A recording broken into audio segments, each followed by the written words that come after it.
1 Peter, first chapter, verse 24. First chapter, verse 24. సర్వ శరీరులు గడ్డిని పోలియుండగా వారి అందమంతయు గడ్డి పువ్వు వలె ఉన్నది.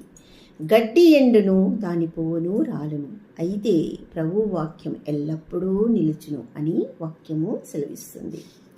మనిషి యొక్క జీవితము గడ్డిని పోలి ఉండగా ఆ యొక్క పువ్వు వలె ఉన్నది. మనిషి యొక్క జీవితము నీటి బుడగ లాంటిది. మన జీవితము నీటి బుడగ లాంటిది, ధూళి లాంటిది, గట్టు మీద మొలుచు గడ్డి మొక్క లాంటిది. అశాశ్వతము మనిషి యొక్క జీవితము. మనిషి యొక్క జీవితము శాశ్వతము కాదు, అశాశ్వతము. నీటి బుడగ క్షణములో ఇలా పుట్టి ఇలా ఎలా ఆరిపోతుందో అలాగే మనిషి జీవితం కూడా నీటి బుడగ లాంటిది. నీటి బుడగ క్షణములో ఎలా పోవునో అలాగే మనిషి యొక్క జీవితము క్షణికము. పువ్వు వికసించి పువ్వులా రాలిపోతుంది మనిషి జీవితము. పువ్వు చూచుటకు ఆహ్లాదకరంగా ఉండి తన యొక్క మంచి పరిమళముతో తన చుట్టూ తన సువాసనతో ఉండి రాలును. అలాగే తన దైనందిన జీవితంలో ప్రభు వాక్యమనడి వాక్యమును అనుసరిస్తూ దేవుని వాక్యమును మనలో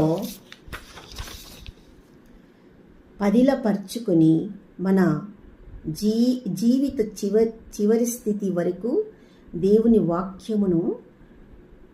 దేవుని వాక్యానుసారంగా మనము ముందుకు సాగుతుండాలి.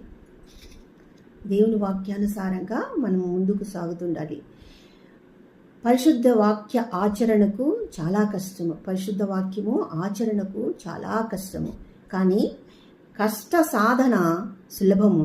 దేవుని కృపతో సాధన క్రియను అలవర్చుకోవాలి. మన జీవితంలో పరిశుద్ధ వాక్య ఆచరణకు కష్టము, కానీ కష్ట సాధన సులభము. ఆ దేవుని కృపతో సాధన క్రియను అలవర్చుకోవాలి. మన జీవన శైలిలో ప్రభు వాక్యము ముఖ్యము గనుక దేవుని కృపతో వాక్య సాధన చేయాలి. మనిషి జీవితము శాశ్వతము కాదు గనుక అశాశ్వత జీవితములో శాశ్వతమై ఎల్లప్పుడూ నిలిచియుండు ప్రభు వాక్యమును గట్టిగా పట్టుకుని మనము ముందుకు సాగుతుండాలి. గడ్డి ఎండును, పువ్వు రాలును, ప్రభు వాక్యం